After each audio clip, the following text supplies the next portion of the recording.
Everyone, this is podfic, back with another podfic. Today I will be reading Chapter 5 of Again I Burn, Can You Reach Out? By Captain_Autumn. This is Chapter 5, Fever. And one thing before we get in. I am a bit sick right now. I've had a cough for like 2 weeks. So if you see because I have the time up in the corner, so if you see like a jump in time or something, I paused to cough, so I didn't, because I do this all in one take. So, yeah, if you see like an inaccurate time, that's why. Anyway, let's get into it. Leo had absolutely no clue how he managed to get through breakfast. Honestly, he barely did. As he stumbled out of the common room, he felt like he was falling apart. Leo felt absolutely terrible, both physically and mentally. His stomach rolled and cramped, clearly not agreeing with the food he had forced into it, and he felt so riddled with guilt and shame that it felt impossible to lift his head up from where it was bowed. Leo thought he had been doing pretty well to pass his actions off as normal enough until he zoned out so much that he completely missed Hazel calling for his attention multiple times, which made him feel really bad. Then Jason had chewed him out in front of everyone, and he felt even worse. Leo desperately wished he could defend himself, explain what really happened, but every time he tried, the words caught in his throat and refused to budge, no matter how hard he willed them to. Then he had gone and lied to Coach Hedge. Leo had absolutely no idea why he'd done it either. It would be one thing to lie to any of the others, seeing as they were going off of what Piper had told them, and they had no reason not to believe her, but Leo knew that Coach Hedge would know the truth. He would never normally lie to the coach, never even consider it. He respected and trusted the satyr far too much to do so. But in the moment when Coach Hedge laid out all the ways his behavior was clearly not normal, Leo panicked. The words had come out of his mouth before he could realize what he was doing, and then he felt so bad about lying that admitting he had lied and telling the truth seemed impossible. With his head down and his thoughts so hazy, though, Leo forgot to pay attention to where he was going. He decided to go to the deck for some more fresh air and get away from everyone, as he was pretty sure from the little bit of conversation that he'd caught during breakfast that no one was planning to go to the deck. But while he did have a destination in mind, he was still adamantly looking at the floor and his feet, and not in front of him. So it shouldn't have been as surprising as it was when he turned a corner and ran into someone. Leo jerked back in shock at the sudden appearance of an obstacle where he hadn't been expecting one, almost losing his balance once more as the world spun and he tried to catch himself on the wall so he didn't fall over. Once everything had righted itself and he didn't feel like he was about to tip over, Leo looked up to try and figure out what just happened, and came face to face with an angry Frank, holding a pile of clothes with a few things dropped on the floor. Almost immediately, despite how difficult it was to think, Leo realized that he had just run into Frank, who was probably taking some dirty laundry to be washed, and had knocked some of the clothes out of his pile. Leo shrunk back under the weight of Frank's scowl, and was about to open his mouth to apologize when he spotted Percy, holding his own pile of clothes, right behind Frank with a matching glare on his face. "Leo, watch where you're going for Hades' sake," Frank snapped. Leo could already feel the panic start to build up, could feel his throat closing up and his stomach start to twist even more than it already was. His heart felt like it was about to beat right out of his chest, and he wanted to shrink into himself and disappear, if it meant escaping from the two's anger. "I'm sorry," Leo managed to force out. "Oh yeah, wasn't watching where I was going." Percy scoffed. "Come on, Leo, no matter how tired you are, surely you can pay enough attention to actually see what's in front of you." Leo really wished he could disappear right. "Sorry," he repeated, his head ducked and words coming out as a mumble because of the overwhelming feeling of shame covering every bit of Leo's mind.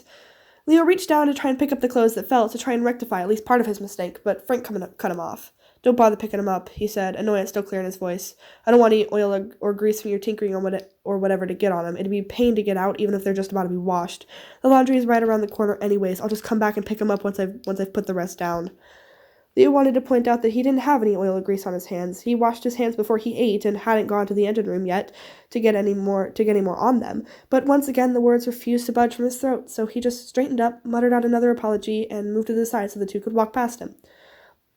"And just look where you're going next time," said Percy condescendingly as he walked past Leo, glaring down at him.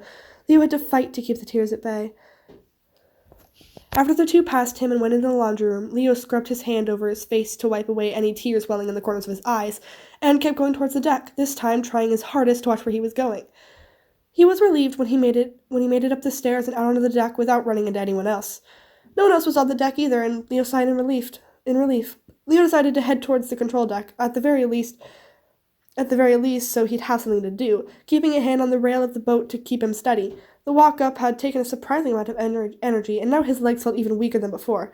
The fresh air felt amazing, as Leo had hoped, and he took deep breaths of it in an attempt to shoo away the pain and fatigue, striking down every bit of his body. This ended up being a bad idea, however, as one particularly big gulp of air, his stomach cramped even harder than it had at any point this morning, and he felt bile crawling up his throat.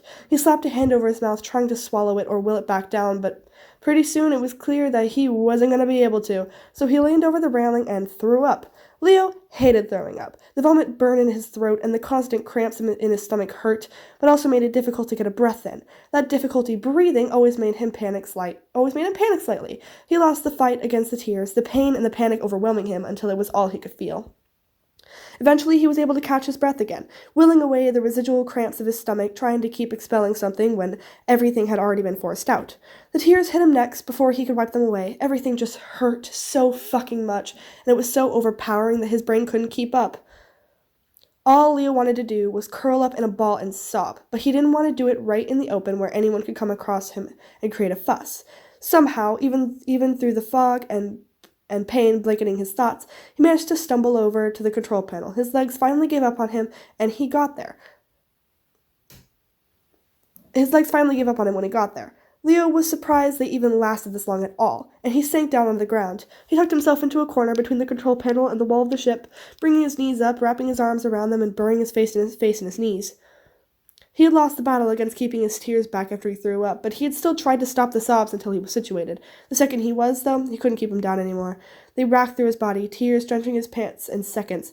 Leo could barely feel it, however, over the pain. The crying made his eyes sting and his headache worsen, and the sobs jerking his body around made his side burn. At some point, everything dulled slightly, his mind drifting away from his body. He was grateful for the reprieve, but even that was barely there. Thoughts slipping away like water through his fingers. Leo wasn't sure how long he stayed there, wasn't sure how long his mind shielded him from the crushing pain. When he eventually came back to his body, everything still hurt, but his brain had apparently stopped registering the extent of the pain before he broke down even further. Leo felt drained. He had no energy left, throwing up, and his breakdown depleting what little he had after waking up already so fatigued. He was feeling so many things all at once, pain and fatigue and guilt and overwhelm. And he could only convince himself he was okay for so long. At this point, it was clear that Leo was sick, incredibly so, but he was still so deep in denial that he refused to acknowledge it, let alone admit it even to himself. As someone who perpetually ran warm, Leo wasn't used to feeling hot, but right now he was sweating buckets like he was in the middle of a desert, panting through his open mouth like he was overheating, but he was also shivering at the same time, throwing his delirious mind into confusion. He knew from other people's accounts that these were symptoms of a fever, and he decided right then and there that he hated it. Warmth, and he could deal with. He actively liked most of the time, but his body constantly switching between burning warmth and freezing cool was disturbing and left his mind stunned as it tried to catch up to the hair-trigger chances. Leo lifted his head out of his knees, still hugging his legs and tucked into a ball, and rested it on the wall behind him. He was lucky that he was in a slight bit of shape where he was sitting, as the brief glimpse of sunlight already hurt his eyes. Leo shut his eyes and let himself just take deep breaths of fresh air, ignoring the uncomfortable burn of residual bile on the back of his throat. At some point, Leo's mind must have unfocused and drifted off again, or he fell asleep for a while, as when he next opened his eyes, the sun was higher in the sky than it was before, almost overhead. The sudden bright light surprised and hurt him, causing him to squeeze his eyes shut and flinch back. That, however, caused him to knock his head slightly against the wall and make the pain in his head spike, as the demigod let out a groan. When he lifted his head up properly, he discovered he had developed a crank in his neck from the poor position he had been resting in. Leo let out another groan and rubbed a hand over it, pressing down in a mimicry of a massage. Everything still hurt, pain radiating from every part of him, but centering in his head and his side. It was still dulled, though. At least Leo assumed it was, as he was no longer 5 seconds away from breaking down again. The bad thing was that the fog in his brain had gotten worse. Where before he could still think somewhat clearly, albeit with some difficulty, now it felt like his thoughts were floating through his mind like clouds, coming and going quickly whilst intangible and difficult to grasp. It was a strange war between his mind and body, his mind fighting to drift up and away while his body fought to keep him down and grounded in the pain. Distantly, he realized he was getting way worse way too fast, but the thought passed so quickly that he barely noticed it. Leo finally hauled himself to his feet, using the wall and the control console to lift himself up. It was even harder to keep his balance than before. His legs wobbled like a newborn fawn's. His legs were so weak that he couldn't even hold himself up unassisted, which he found out the hard way when he tried to let go of the grip he had on the control panel from lifting himself up, and his legs buckled and nearly gave way beneath him. So now he was being careful to prop himself up on whatever he could, the control panel or the wall of the ship taking most of his weight.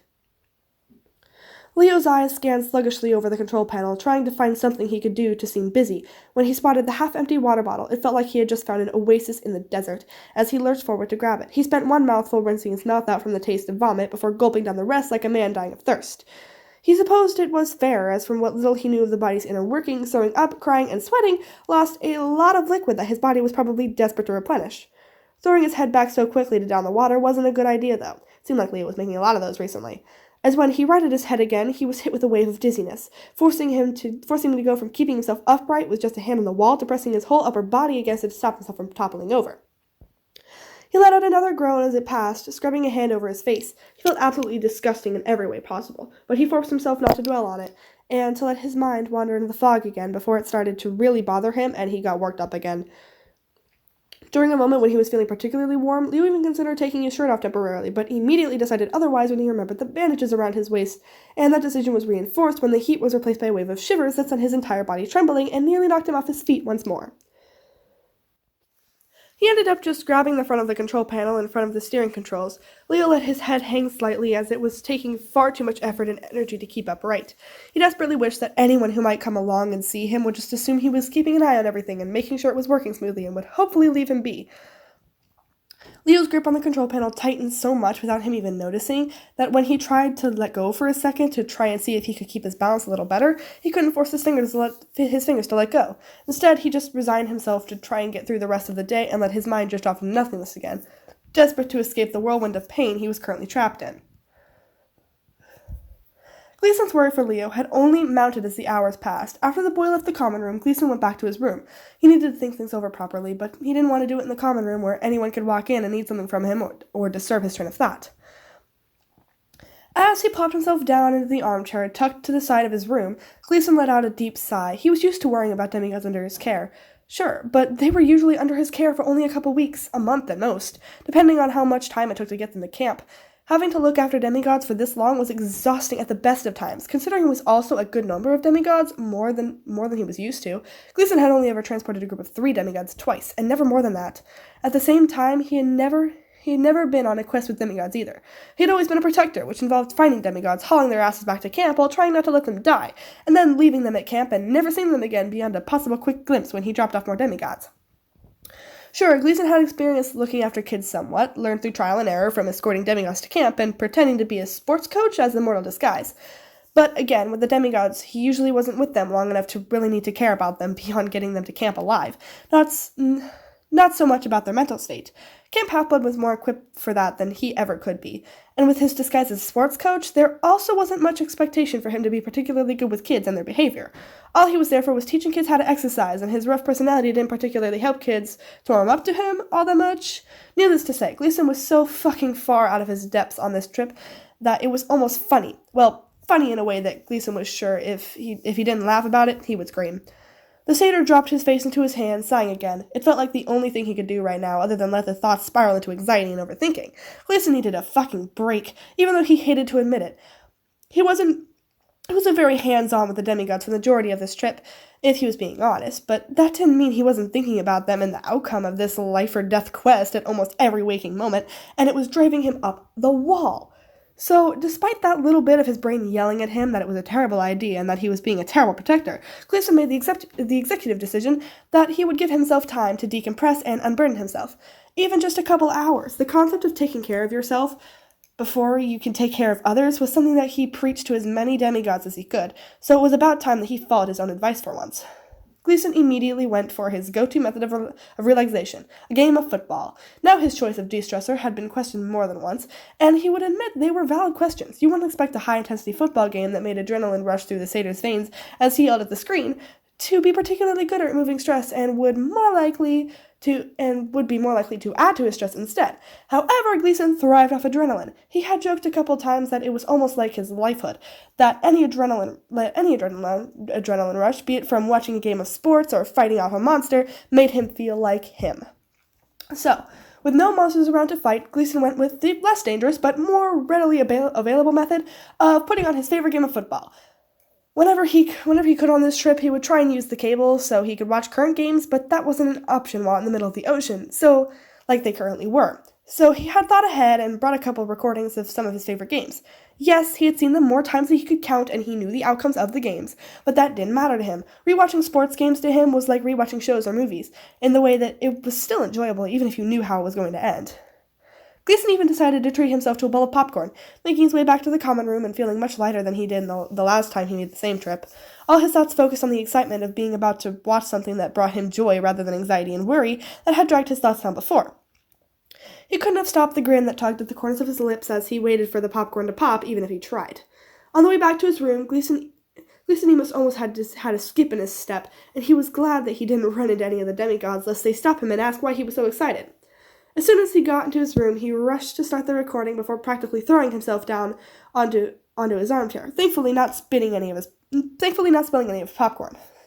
Next couple hours went by far too quickly for Gleason's liking, but he supposed there was a reason for the saying, "Time flies when you're having fun," and he would certainly say he had fun. The game he had chosen was one where his favorite team won a very close game, which meant that Gleason got to enjoy the tension of a proper fight to win rather than a one-sided beating. He booed when the other team was in the lead and cheered when his own scored, yelled at the umpires and threw his hands in the air when they made calls that he didn't like, all while shoveling handfuls of popcorn into his mouth. Gleason had to go make himself refill at the time and got himself a drink as well, a soft drink that he had thought bringing beer along on a trip full of kids wouldn't be a particularly good idea. Being able to spend hours just enjoying himself and letting all the tension he had been carrying slip off his shoulders felt freeing. He wasn't going to forget them entirely, of course not, but Gleason was just leaving them for later, looking at things with a fresh mind, seeing as when he looked at them currently he couldn't find a solution and was just getting stuck. If you live as long as he has, you pick up methods of problem-solving one way or another, and Gleason had been forced to pick up plenty. The game ended and Gleason let out a final victorious cheer, even standing out of his chair and almost dropping his bowl, though it was thankfully now empty of popcorn. He let himself celebrate for a couple minutes before sitting back down, leaning back and sinking into his armchair while listening to the team song and the post-game commentary, and he stayed there while the recording ended, basking in the adrenaline and serotonin flowing through him with an almost serene smile on his face. The complete lack of tension and anxiety in any part of his body reassured them that this had been a good idea, which made it all the more easier to enjoy. Gleason even stayed sitting after the recording finished, too comfortable to bother standing up just yet. He only did when there was a knock on the door, so he finally hauled himself out of the armchair and went to see who it was. "Hey, Coach," Piper greeted him when he opened the door. Gleason grunted in acknowledgement. "McLean? We're just about to have lunch," she explained, "so I thought I'd come let you know." "You've been put on meal gathering duty for today, then?" Gleason half joked, referencing Piper getting Leo up for breakfast that morning. Piper gave a half shrug as she chuckled. "It's just how it's ended up, I guess." Gleason snorted. "Well, it seems like you've been doing a pretty good job," he said. "Thanks, I try my best." Piper grinned back at him, her tone playful before her face fell and suddenly got serious. "Speaking of Leo, though, he hasn't come down for lunch either. Seriously, I don't know what I should do with him. If he's gone out to have a nap, I'm going to have to talk some sense into him before he fucks up his sleep schedule even more than he already has." Gleason's worries came back to the forefront of his mind in an instant, along with the small amount of frustration brought by Piper's insensitive comment. But he held himself back before he could take it out on her. It wasn't the time, and if he was going to have a talk with her, it needed to be when he was calm. "I can take care of that," Gleason suggested. "You've done enough meal gathering duties for today. You just head off to lunch and I'll go find Leo." Piper let out a sigh of relief. "Thanks, Coach. I didn't really feel like having to go through all the effort to get Leo to get his stubborn head out of his ass right now. He actually had to bite his tongue at that one." Gleason knew from experience that Leo and Piper's sibling-like bond came with a lot of teasing that anyone else would see as insulting, that they both saw as playful. But this really didn't seem like the time for any of that, with how obvious it was that Leo wasn't doing well. He seriously had to question if the rest of the demigods were just that blind to their crewmate and friends' issues that they couldn't pick up on it, especially someone as close to Leo as Piper was. Hell, the fact that Gleason had picked it up before Piper had was concerning enough, let alone the fact that it had been going on and being so obvious for so long, and she still hadn't picked up on it. but it was still not the right time for any of that, and Gleason needed to find Leo as soon as possible, so he gave a quick dismissal to Piper and headed off. He checked the usual spots once again, Leo absent from both his room and the engine room before Gleason found him on the deck. He was standing at the control panel, facing away from Gleason as he approached. "Hey, Valdez," Gleason called as he got closer, but there was no response from Leo. "Valdez?" he called again, hoping that Leo was just too focused to hear him. "Valdez," he called once more, tone urgent and worry mounting as he finally got to the boy. Gleason's eyes scanned Leo the second he got to him, and when he saw him, made his heart drop. His eyes were glazed over and completely blank, staring down at the console, yet unseeing. His skin had lost all of its tan color and had gone unnaturally pale, but his cheeks were also flushed with heat. He was sweating heavily, yet Gleason could also see his body tremble periodically with shivers. Gleason gently shook Leo's shoulder in an attempt to get his attention, which thankfully worked as the demigod's eyes sluggishly turned to look at him. "Coach?" Leo's voice was cracked halfway, and he sounded even worse than before. A little bit of Gleason's mind that had been telling him off before for taking a break, that had been silenced temporarily when he took said break, suddenly came back with a vengeance and berated him for taking those couple of hours off and letting Leo's state get so much worse. But Gleason fought it back so he could focus on what was important right now. Leo. "Valdez, are you okay?" Leo blinked at him for a second before a little bit of focus came back into his eyes. "Huh? Yeah, I'm fine," he responded, though he sounded clearly unsure. Gleason frowned. "You look even worse than you did at breakfast. I don't believe you." Leo's lips tugged down into his own frown. "Coach, I promise I'm fine." Gleason still didn't believe him, so he pressed the back of his hand to Leo's forehead and hissed, "Fuck, Valdez, you're seriously burning up." Instead of finally admitting defeat and accepting the fact that he was sick, Leo shrugged Gleason's hand off. "That's just how I always am. I run really warm. You know that," Leo pointed out, and Gleason did know. However, this was even hotter than that, and clearly a fever, which he in turn pointed out to Leo. "I am well aware that you run warm, kid, but this is even hotter than your regular warmth," Gleason said, scrubbing a hand through his hair. The longer this went on, the more Gleason was getting stressed. The worries that he had pushed to the side to deal with later were swarming his mind, along with frustration, both at himself for not doing something sooner, as well as the situation. Gleason didn't even know how Leo got sick, but he was, and he was letting himself get worse because he didn't want to admit it. "I know my own body perfectly fine. This is normal," Leo said, his voice sharp. "No, it isn't. You know that, I know that, and you can't keep denying it." Gleason snapped back. He was trying his best to keep his voice level, but he was also distantly aware that he was failing. "I'm not denying anything," Leo insisted. "You are!" Gleason hadn't meant to yell, hadn't even realized just how loud his voice had gradually been getting, but his frustration had bubbled up so fast and so much that he had. The deck suddenly lapsed into silence, as Gleason finally noticed just how far Leo had shrunk away from him throughout their argument. The satyr's heart shattered, and that nagging self-deprecation voice came right back. "Shit, I'm sorry for yelling." Gleason finally managed to get out. "I didn't mean to." Leo didn't reply, his head bowed down and looking at the floor in a mirror image of his posture this morning. It was also then that Gleason noticed that Leo was leaning against the control panel and had been the entire time, likely unable to hold his own weight, but Gleason bit his tongue before he could say anything. He had royally fucked up by yelling at Leo, and the kid was less likely than ever to listen to him if he kept trying to convince Leo he was sick. The silence stretched out uncomfortably, but Gleason had no clue how to break it, and he didn't want to just leave now without saying anything. "We're going to have lunch now," he finally decided to say. "You don't have to come down to eat with us, but you can come down later if you want something to eat. There'll probably be some stuff left over." Leo stayed silent. I'm so sorry for yelling, kid." Gleason nodded one more time before he turned around and walked away. Every part of him screaming to go back to Leo, to apologize as much as he needed until Leo forgave him, but Gleason knew that would be doing more harm than good right now, so he forced one hoof in front of the other until he was at the stairs leading inside and disappeared back into the ship. Alright. That was Chapter 5 of Again I Burn, Can You Reach Out? There is one more chapter in this fic that I will be reading 2 weeks from now. Also, it's Valentine's is on Friday. So I would like to know if any of you are doing anything for Valentine's, because I am. I love my girlfriend. Now, I'm not going to say a name because she hasn't agreed to that. But I'm making a hyacinth for her out of foam, hot glue, leather, and wire so that it won't die. And I really hope she does end up liking it.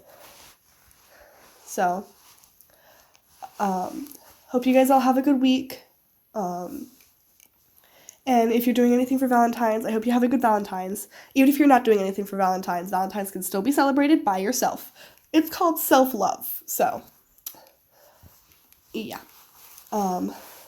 And I'm sick, so to anybody else who is sick, I hope you all get better, because specifically where I live, there is something going around. Like, everybody's been coughing for weeks. So, anybody who's sick, I hope you all get better, and I hope you all enjoyed the video. Sorry for rambling. And when this fic is over, I have picked out the one shot I'm going to do before I start a new series. And I think it'll probably be about a 50-50, whether people like it or not. And the people who like it are going to really like it, and the people who hate it are going to really hate it. But I like it, so I'm going to read it.